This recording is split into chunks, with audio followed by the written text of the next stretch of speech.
The paradox of isolation. We live in a world overflowing with people. Streets pulse with endless footsteps. Conversations echo across crowded cafes, and digital feeds keep us tethered to millions of voices at once. Never in history has humanity been so densely connected, so entangled in webs of interaction, affirmation, and constant attention. Yet within this unrelenting closeness, a silent paradox unfolds. Many feel more isolated than ever before, surrounded by others yet detached, visible yet unseen, connected yet hollow. And here lies a question most dare not ask. What if true freedom does not come from being part of the crowd, but from the radical act of needing no one at all? This idea immediately unsettles. It feels unnatural, even hostile, because our very survival as a species has depended on togetherness. From birth, we are helpless creatures, dependent on parents to feed us, to shelter us, to keep us alive. As we grow,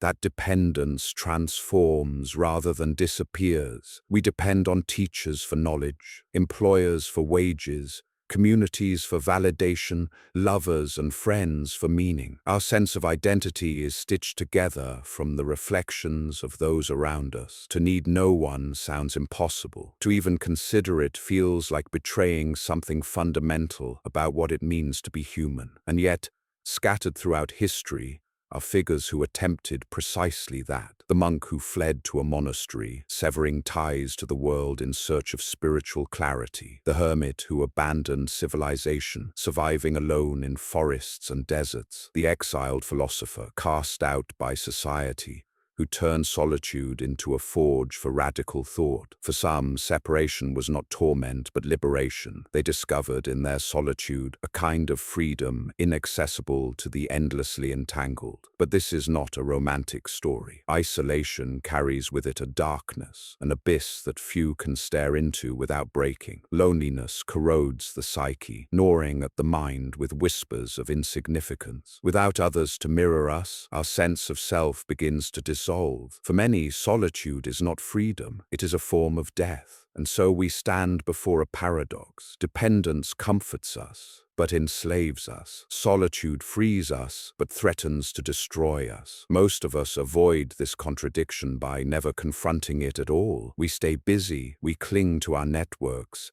we numb ourselves with the noise of connection, because somewhere deep down, we know to need no one might be the ultimate act of freedom, yet it is also the most dangerous. This is where our journey begins, with a question most fear and a path most will never walk. What is the dark freedom of needing no one, and why, despite its terror, has it tempted the greatest minds across history? The chains of human dependence. From the moment we enter the world, we are bound by invisible chains. As infants, our very existence is tethered to another. Without a mother's touch, a caregiver's attention, or the protective shield of community, survival would be impossible. This truth embeds itself into the architecture of our psychology. Dependence is not only a circumstance of early life, it becomes the foundation of our identity. Consider the theory of attachment in psychology. Children who grow up with secure bonds often flourish, while those deprived of consistent care carry scars that can last a lifetime. These early patterns teach us,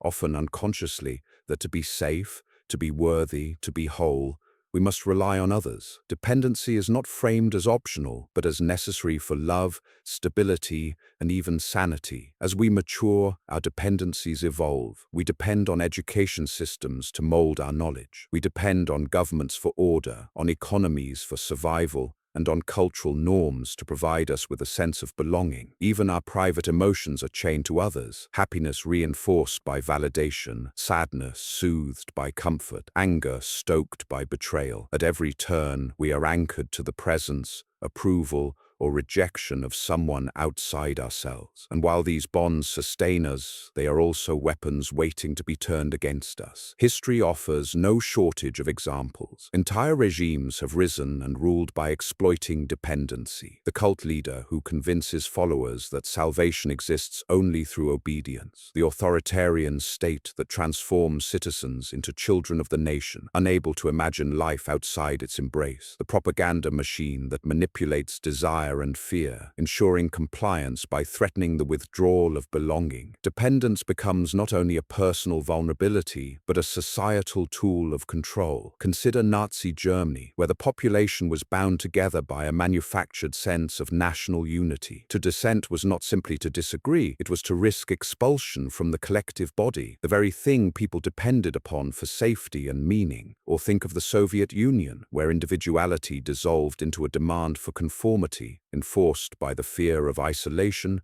imprisonment, or worse. The message was always the same: you cannot survive alone, so submit to us, and you will be taken care of. But this dynamic is not locked in the past. Even in the so-called free world, dependency is constantly cultivated and harvested. Corporations thrive on our need for validation, manufacturing products that promise status, beauty, or belonging. Social institutions condition us to trade autonomy for security. And in our private lives, the fear of abandonment keeps countless people locked in relationships that are unhealthy, even destructive, because the terror of solitude outweighs the pain of staying. Dependency is not inherently evil. It is, in many ways, a testament to our humanity, to care, to love, to bond. These are not weaknesses, but sources of deep meaning. Yet when we step back, an unsettling realization emerges. Our lives are structured so that needing others is inescapable. Whether through affection, authority, or ideology,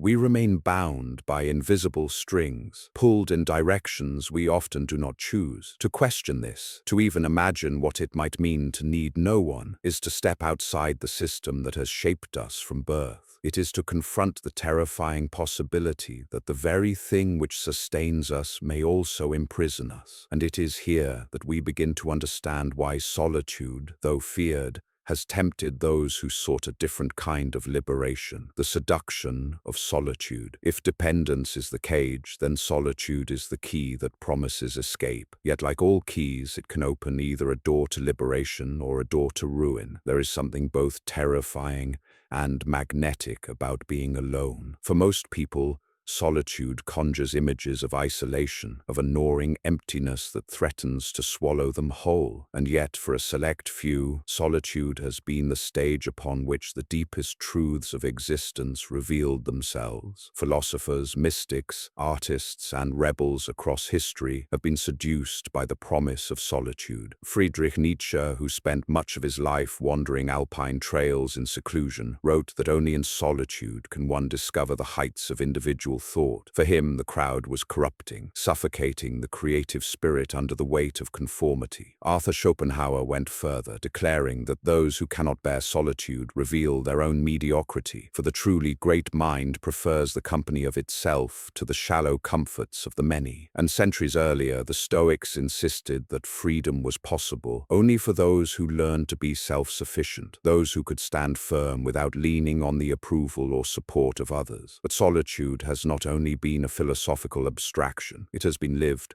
often in the most radical ways. Consider Diogenes of Sinope, the Greek cynic who abandoned all social convention, choosing instead to live in a barrel, scorning the dependence of others and declaring that self-sufficiency was the highest virtue. Or take the poets and writers who withdrew from society, like Emily Dickinson, whose isolation produced works that pierced deeper into the human soul than most who mingled freely in society. Even in the modern age, we find individuals like whistleblowers and dissidents, Edward Snowden, Julian Assange, who in pursuit of truth accepted exile and solitude as the price of independence. These examples point to something paradoxical. Solitude is often not the absence of life, but its intensification. Away from the noise of others, the mind can turn inward, unearthing thoughts and insights that remain hidden in the distraction of the crowd. In solitude, the individual can become sovereign, unshackled from the expectations and dependencies that otherwise dictate behavior. And yet this path is not without its dangers. Psychological studies reveal the heavy toll of isolation. Loneliness is linked to higher mortality rates, cognitive decline, and depression. Extended solitude can drive the mind toward hallucinations, paranoia, or despair. Solitary confinement, used as punishment in prisons, is considered by many to be a form of psychological torture. To be cut off completely from human contact is, for most, unbearable. So why then, if solitude can be so destructive, does it continue to seduce? Perhaps because hidden within its danger lies the possibility of something rare, clarity. In the silence of being alone, without the voices of others to drown it out, one might hear the truth of their own existence. Solitude does not guarantee enlightenment, but it creates the conditions for it. And those who seek a freedom deeper than comfort often find themselves irresistibly drawn to it. The danger of solitude is like the danger of fire. Too close, and it burns. Too distant, and one remains cold. But for those who learn to hold it at the right distance, solitude becomes a kind of illumination. It is not loneliness, but power, not emptiness, but a radical confrontation with the self. And this is where the seduction lies. To need no one is to face the abyss and survive it, to emerge, perhaps scarred, but free in a way most people can scarcely imagine. It is the promise of liberation wrapped in darkness, a gamble with one's own sanity for a prize that few will ever dare claim. The fear of freedom. If solitude offers the possibility of liberation, why do so few pursue it? Why does the thought of needing no one inspire more dread than desire? To answer this, we must confront a truth that cuts to the heart of the human condition. Freedom is terrifying. Erich Fromm, in his classic work Escape from Freedom, argued that people are not as eager to be free as we like to believe. Instead, freedom often overwhelms. With it comes responsibility, uncertainty, and the chilling weight of having no one to fall back on. To need no one means to stand entirely on your own, stripped of the comforting illusions of dependence. Most recoil at this prospect, choosing instead to surrender freedom in exchange for the safety of belonging.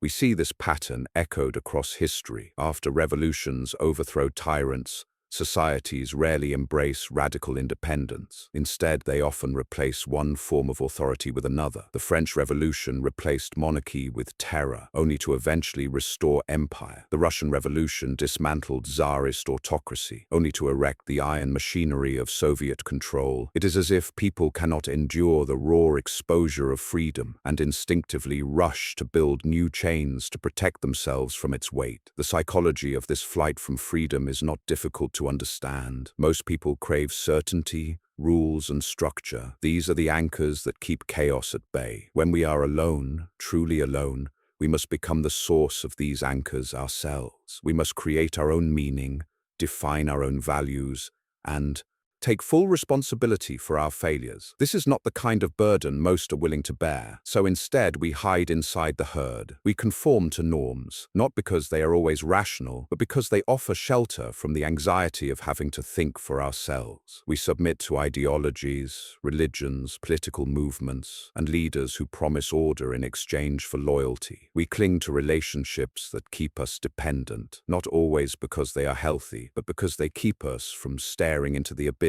of solitude. Modern life amplifies this tendency. We are told that we live in an age of unparalleled individual freedom, yet most people willingly hand over their autonomy to systems that promise convenience, security, and connection. Surveillance capitalism thrives on this very impulse. We give corporations access to our most intimate data in exchange for the comfort of being guided, entertained, and connected. We trade privacy for validation, independence for convenience, and silence for distraction. The truth is unsettling. Most people do not want freedom. They want safety dressed up as freedom. They want the feeling of choice without the burden of ultimate responsibility. They want to belong more than they want to be free. This is why the idea of needing no one is so disturbing. To need no one is not just about being alone. It is about rejecting the invisible contracts that define most of human life. It is about standing outside the systems of validation,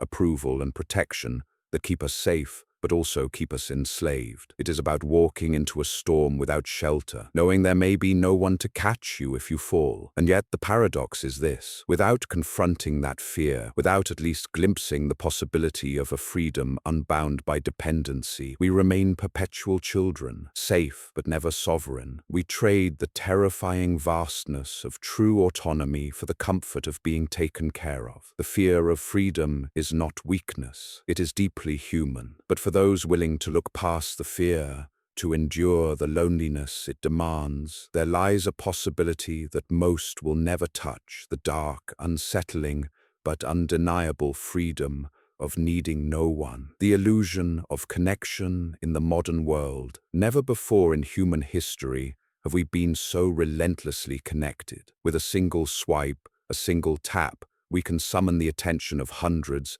thousands, or even millions of people. The devices in our pockets promise intimacy, belonging, and constant companionship. On the surface, it seems as though loneliness should have been eradicated long ago. And yet, paradoxically, we are entering what researchers call an epidemic of loneliness. The illusion is seductive. Social media platforms thrive on the promise of connection. A like feels like validation, a comment feels like recognition, a follow feels like companionship, but beneath these fleeting bursts of dopamine lies something hollow. These interactions, however frequent, rarely translate into true intimacy or deep trust. Instead, they keep us addicted, dependent on the next notification to remind us that we still exist in the eyes of others. It is a velvet cage, soft, comfortable, and nearly impossible to resist. Unlike the brutal, totalitarian regimes of the past, modern systems of control do not always rely on overt threats. They thrive instead on psychological manipulation. By exploiting our primal fear of being alone, corporations keep us glued to endless feeds of curated lives, shallow conversations, and parasocial attachments. The tragedy is not just personal, it is societal. As attention is fragmented into digital sound bites, meaningful community disintegrates. People are connected, but they are not together. Surrounded by screens, many struggle to maintain even one or two truly close relationships. Surveys across developed nations reveal that large numbers of people cannot name a single person they would turn to in a crisis. This is not connection. It is a simulation of connection. And like all simulations, it demands constant upkeep. We craft online identities designed not to reflect who we truly are, but to mirror what we think others want to see. We become actors in a theater of validation, enslaved to the gaze of strangers. To stop performing, to step away from the constant need for approval, feels dangerous. Because in this new economy, attention is survival. Consider the influencer phenomenon. On the surface, influencers appear powerful, commanding large audiences and shaping trends. Yet many are trapped in cycles of dependency deeper than their followers realize. Their very livelihoods depend on being needed by others, by algorithms, by advertisers, by the fickle approval of the masses. The moment they are no longer seen, they risk vanishing into obscurity. In this way, they are not free, but bound tighter than most by the chains of needing others. And this does not only affect the digital elite. It touches everyone who cannot go a day without checking their phone, everyone who fears the silence of being ignored, everyone who feels an invisible panic when their posts receive no response. It is not merely a habit, it is dependence in its purest form. What is more unsettling is the possibility that this system is not an accident. Just as propaganda was used in the past to bind people to regimes, algorithms today serve a similar purpose. They keep us dependent, distracted, and compliant. To escape them requires more than logging off. It requires confronting the deeper truth that we have built our identities on the fragile foundation of others' recognition. And so the illusion continues. We feel connected, but we are isolated. We feel seen, but only as the masks we wear. We feel free,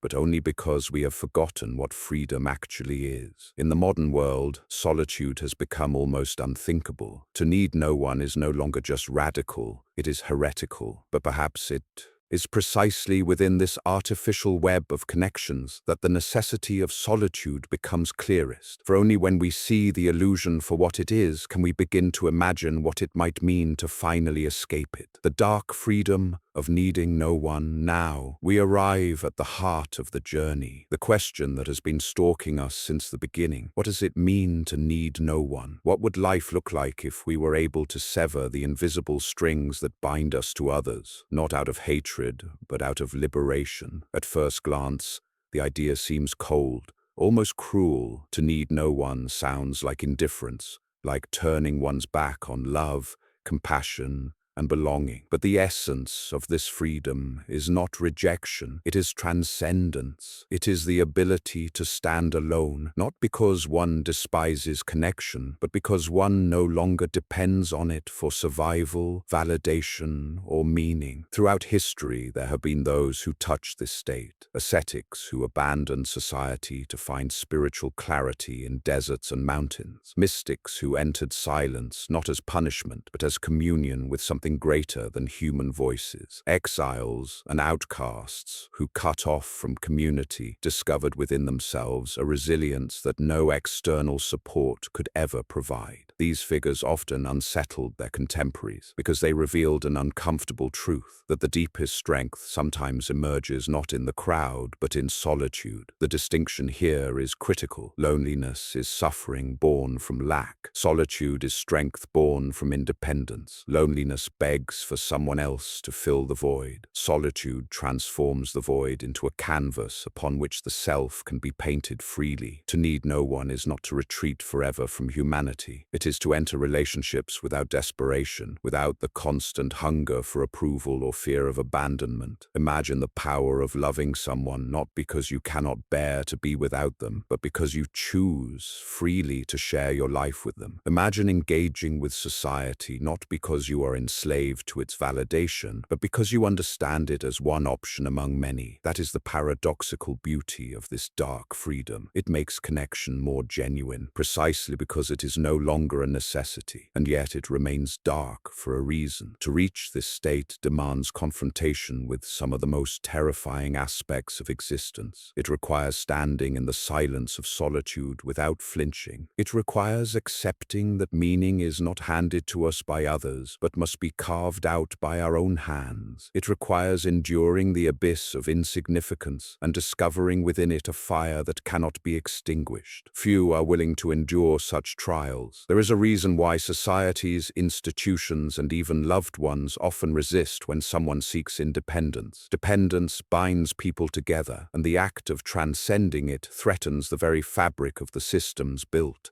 upon it. To need no one is, in a sense, to step outside the game entirely, to reject the currency of validation, obligation, and manipulation that fuels human interaction. And for those who remain dependent, such a stance feels alien, even dangerous. But perhaps that is precisely why it is so powerful. A person who needs no one cannot be blackmailed with loneliness. They cannot be bribed with validation or controlled through fear of exclusion. They become ungovernable, not in the anarchic sense of chaos, but in the deeper sense of sovereignty. Their freedom is radical, unsettling, and often feared, not only by others, but by themselves. This is the dark freedom of needing no one. It is not happiness in the conventional sense. It is not comfort or ease. It is a form of liberation that feels almost like exile, a strange kingdom built on solitude. But for those who glimpse it, even briefly, it reveals something undeniable, that the chains of dependence can be broken,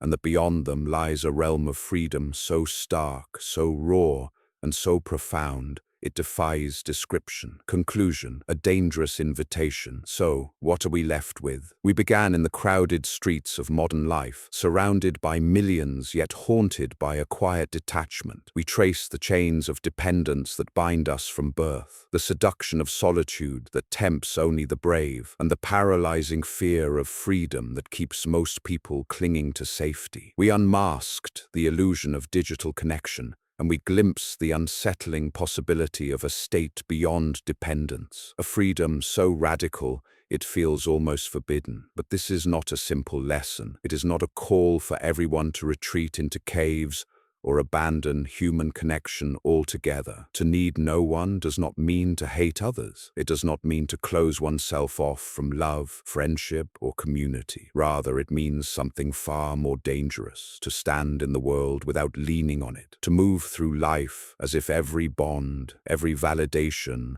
every structure could disappear, and you would still remain whole. This is not an easy path. It will not bring comfort. In fact, it may bring unease, alienation, and moments of piercing loneliness. That is why so few choose it. To embrace the dark freedom of needing no one is to walk willingly into uncertainty, to accept that meaning must be forged rather than received, to discover that strength can be found only when everything external has been stripped away. And yet, for those who dare, something extraordinary waits. A love untainted by desperation, a creativity unbound by conformity, a mind unshackled from fear, a freedom so complete that it can no longer be stolen because it rests not in others but within oneself. Most will turn away from this invitation. They will choose the comfort of belonging, the safety of dependence, the warmth of the herd. There is no shame in that. But for some, perhaps for you, the pull of this darker path will be impossible to ignore. The choice, as always, is yours. Will you remain bound by the invisible strings of dependence, or will you dare to confront the terrifying, exhilarating truth of what it means to need no one?